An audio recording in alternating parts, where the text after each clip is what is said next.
You're listening to Winnipeg's Classic 107. My name is Simon Rusnak. It's the first Friday of the month, and that means it's time to welcome Chris Hall of McNally Robinson Booksellers back to the program with his latest picks in what to read. For the first time in a long time, Chris has joined me with his books in the studio. Great to see you, Chris. Nice to see you, Simon. It's been a long time. I was going to say, in person, they finally let you out of the puzzle room, eh? That's right. That's right, for good behavior. Yeah, for good behavior. You solved your way out of that one. Yeah, you put together enough puzzles. Well, Nice. Thrilled that you're back here in the studio. Thrilled to see the books here in person, at least a handful of them. Where do you want to begin this month? Well, we're going to start with one that I'm very excited by. It's a 2-for-1, actually. It's new novels by Cormac McCarthy. The one that's out now is called The Passenger, and there's a second one available early December called Stella Maris. And so I'm a big fan of Cormac McCarthy, and for big fans, this is an event. It's been 16 years since he published The Road, which then got made into a movie. He's 89 years old, and we've kind of resigned ourselves to, well, that's Cormac McCarthy's body of work. But here we go. It's the first thing I'll say is I just love being inside a Cormac McCarthy novel again. He writes sentences that are so unique. They're unlike any other sentences that I write. They get into mythology and kind of deep religion, not in a direct way. You just feel like you're. I just feel so wise after reading it. Plot, on the other hand, a little more difficult to describe. His world is not one where cause and effect are necessarily known, I guess, and certainly not in anyone's control. People are rewarded or punished.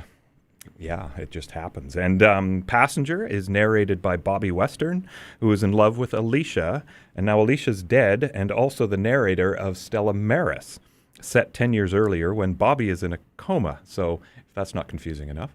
But what's exactly is their relationship? It's kind of hard to tell. You have to piece it together. But yeah, if you're a fan of Cormac McCarthy, dive right in. Go for it.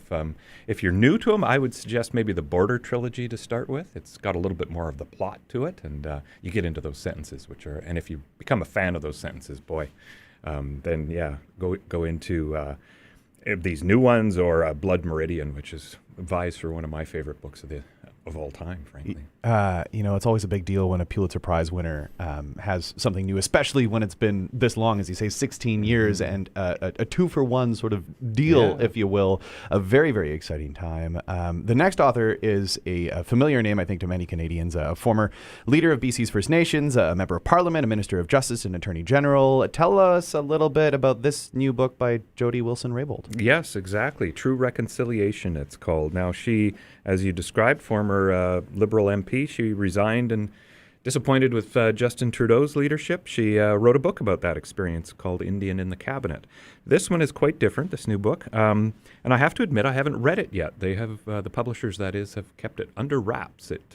No sneak peeks, even for those of us on the inside. So, but I can say it is described as a response to the question many Canadians are asking right now, which is, what can I do to advance reconciliation? And this is her a list of suggestions. She splits them into 3 core practices, she calls them: learn, understand, and act. And that this is whether you're an individual, a community, a organization, the government. So I'm quite excited to see what this book can do. I think it feels like it's time for that next step, and I think she's in a perfect position to bring a lot into it. Yeah, to provide that roadmap for building a better future. And it's not here with you in studio, as you mentioned. Yes. You don't have a copy, but she will be in Winnipeg in a special event to discuss the book, right? Yes, exactly. On November 14th, 7 p.m. Very excited to have her in the store. She's going to be in conversation with the Honorable Murray Sinclair. So that'll be a amazing conversation, I think. Yeah, mark it on the calendar. November 14th, True Reconciliation, How to Be a Force for Change by Jody Wilson-Raybould. The next pick looks back to the past and an individual dubbed the most dangerous woman in Europe. That's right. You've given away the subtitle, but it's called Mussolini's Daughter. And I've chose this because of the author, Carolyn Moorhead. We've become a real fan of Carolyn Moorhead. We had her as Author of the Month a couple of years ago. She's the author of A Train in Winter, about a group of women who survived Auschwitz and were lifelong friends. Village of Secrets, about a small French town that defied the Nazis to save its Jewish residents. And she's got lots of other books. So that's kind of why I went there. I was curious, who is this person. So this is Edda Mussolini, and she is the eldest daughter of the fascist leader of wartime Italy. So Edda is her father's favorite child. She's a bit spoiled and willful. I am left with the question, what drew Moorhead to Edda? It's not like a dramatic, she didn't defy her father to that extent or anything, but I think what I'm going to conclude, and I'm curious to see what she might answer in an interview, but I think I'm going to conclude that if you write about Benito Mussolini, he overwhelms the narrative because he's just such a big figure. This way, you kind of get to see him almost from the side, and you get to see a little bit more of the family aspect of his life, and so I think it is a very interesting read. I mean, it is about the rise of fascism in Italy and how it burns itself out, and this attraction to, you want the world to be a certain way, you're going to use force and whatever violent means you need to put it in place, and then it ends up almost destroying itself with its own violence. It's a fascinating story. I know nothing about Edda Mussolini. I knew nothing of her, but it sounds like from what I read in the little blurb that she was a very close confidant of her father, but also lived a very colorful life, a fascinating character, right? Yeah, very fascinating. Yeah, but not. I wondered if she was somehow defying her father, as in resisting, but no. But she lived a fascinating life, and I was much more aware of the rise of Nazi Germany, not Italy. So this was a real chapter that I enjoyed learning about. Fascinating indeed. Something a little bit lighter you've got queued up next, I think, Chris. Slightly lighter. It's called Inciting Joy, Ross Gay. It's a book of essays, they call it. It's kind of essays. I'm not sure how to describe them. Pieces, I guess, for lack of a better word. He's a new author to me. I didn't know him, but his last book, The Book of Delights, had a lot of people talking, including a lot of booksellers around the store. So I thought I would pick this one up and give it a try, and I wasn't disappointed.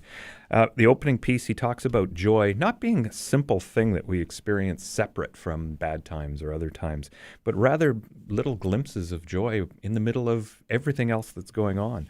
And so he introduces it that way, and then he follows it up with a piece about spending time with his father as his father succumbs to cancer.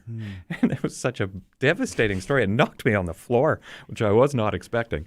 A book about joy. But what he discovers is it's those little moments of smiles and revelations and moments with his father that end up, he is deriving so much joy from them afterwards. So, it's it goes a little bit lighter in some others. He loves his garden, and how do you get a garden? You work hard and you get dirty, and in the middle of that, it brings you those bits of joy. So it becomes almost a metaphor as you go through it. It becomes a very profound book. I really recommend it. It's not, as I say, kind of an inspirational tome, although it kind of is too, but it gets pretty deep and profound. I quite enjoyed it. Yeah, Inciting Joy, essays by Ross Gay. You got one more pick for us. What's this last one? This one might be a little lighter, too. It's a book of short stories. It's called Liberation Day by George Saunders. George Saunders has many fans, too. His last book, Lincoln and the Bardo, was a novel, though Saunders is more known for his short stories. So this is a return for him, first time in almost 10 years, since 10th of December. And I would use the word surprise as a way to group his stories together. He writes about ideas like power and ethics, justice, how to live together in communities, but he always does it in an unconventional way. Every story is just slightly askew. So as an example, there's a story named Ghoul, where the character faces big questions in his own life, but while he's in a hell-themed section of an underground amusement park in Colorado. So two women can reconcile or come to a reckoning. They both love the same man, but they're standing in the middle of a hailstorm. And it's just a bit of a surprise, bit of an askew. But I think the way it works, I think, is it gives you a different angle on a story that would be told so differently by almost any other author. He tells it from a slightly different angle, and I think you see slightly different things because of it. So if you're a fan, you know what to expect. If you don't, give it a try and see what you think. Yeah, this has been called one of the best books of the year by New York Times. Yeah, no, he's a big deal. He's a world-class author, and his fans really love him. I don't know that he's for everybody. Some people that slightly askew doesn't work for them, but a lot of people it does. So he's Worth a try. Yeah, some really fascinating reads and some very different reading material, different styles of authors, and that's what you always bring, Chris. And it's been great to have you back here in the studio with your picks, books in tow. Good to see you, Chris. Nice to see you, Simon. Thank you. And you can find Chris's picks up on the website classic107.com. Don't forget to visit McNally Robinson Booksellers at Grant Park Shopping Center or at the Forks Market.